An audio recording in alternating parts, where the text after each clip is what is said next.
National Herald, जो कि बीते एक हफ्ते से हेडलाइंस में बना हुआ है।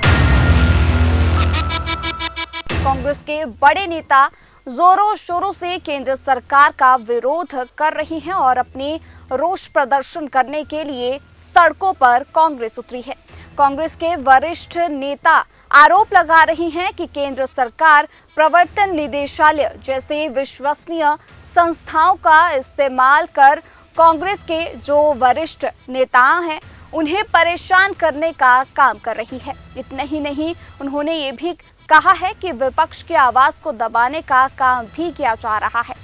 इस मसले की गूंज हिमाचल में भी गूंजी जब हिमाचल की कांग्रेस सरकार सड़कों पर उतरी, तो वहीं हिमाचल में सत्ता पक्ष और विपक्ष के आपस में इस मुद्दे को लेकर तीखी बहस छिड़ी हुई है। बीते एक हफ्ते में क्या कुछ सत्ता पक्ष और विपक्ष ने इस मामले को लेकर प्रतिक्रिया दी है और आखिर क्या है ये नेशनल हेराल्ड का मुद्दा, आइए जानते हैं इस रिपोर्ट में।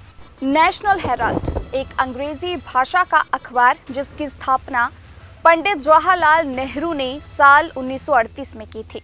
इसका उद्देश्य भारत की स्वतंत्रता संग्राम के दौरान एक मुखर आवाज बनना था।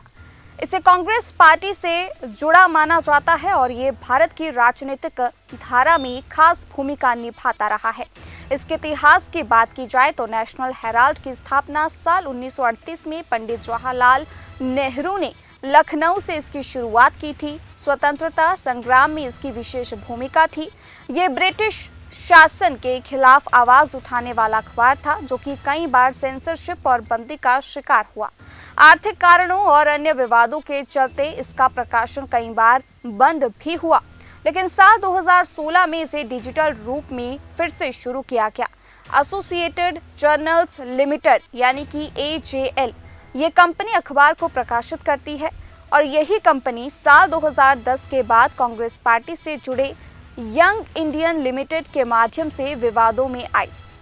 राजनेताओं की ओर से बयानबाजी भी इस मामले को लेकर की जा रही है, जिसमें हिमाचल के मुख्यमंत्री सुक्खू का बयान आता है कि नेशनल हेराल्ड कांग्रेस का अपना अखबार है जिसे आजादी के बाद शुरू किया गया।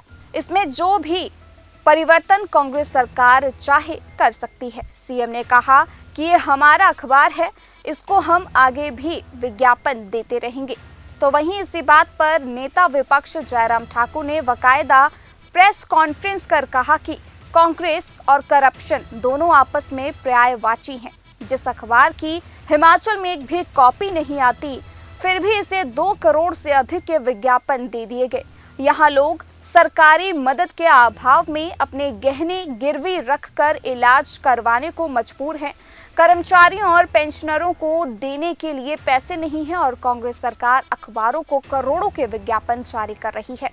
वहीं इस मामले पर मंत्री विक्रमादित्य सिंह ने कहा कि नेशनल हेराल्ड 10 साल पुराना है। 10 साल से मामले में एजेंसी को कुछ नहीं मिला। केंद्र सरकार अमेरिका द्वारा लगाए गए रेसिप्रोकल टैक्स और शिक्षा बेरोजगारी के मुद्दों को लेकर दबाव में है, इसीलिए ध्यान भटकाने के लिए कार्यवाही की जा रही है। उन्होंने कहा कि मुख्य विपक्षी दल कांग्रेस समेत सभी विपक्षी दलों के नेताओं पर इस तरीके की कार्यवाही होती है। तो वहीं भाजपा सांसद अनुराग ठाकुर ने इसे कांग्रेस के मॉडल ऑफ करप्शन का नया अध्याय ही घोषित कर दिया और ये भी दावा किया कि कांग्रेस शासित राज्यों के मुख्यमंत्री नेशनल हेराल्ड को चंदा नहीं बल्कि विज्ञापन के रूप में पैसा देते हैं। साथ ही सवाल उठाया कि आखिर ये विज्ञापन किस आधार पर दिए जाते हैं जबकि अखबार नहीं छाप रहे हैं। डिप्टी सीएम मुकेश अग्निहोत्री ने ऊना में कांग्रेस के तमाम विधायक और कार्यकर्ता के साथ रोष व्यक्त किया और कहा कि राहुल गांधी की आवाज को दबाने के लिए ये एक राजनीतिक साजिश है। भाजपा के शीर्ष नेतृत्व ने हमारी लीडरशिप को डराने धमकाने की कोशिश की है। 1 दशक पुराने मामले को ईडी के माध्यम से उजागर किया गया। जब इस केस की समाप्ति होने की बारी आई तो इसमें हमारे नेताओं के नाम डाले जा रहे हैं। तो वहीं आपको बता दें कि भाजपा विधायक डॉक्टर जनक राज ने इस मामले को लेकर कहा कि ये दुख की बात है जिस समाचार पत्र की एक भी कॉपी हिमाचल प्रदेश में नहीं आती और हिमाचल की जनता को पता भी नहीं कि इस प्रकार का कोई समाचार पत्र हिमाचल प्रदेश में प्रकाशित होता भी है। या आता भी है, उसके बावजूद इतनी बड़ी विज्ञापन की राशि सरकार द्वारा इस समाचार पत्र को दे दी जाती है, ये उचित नहीं है।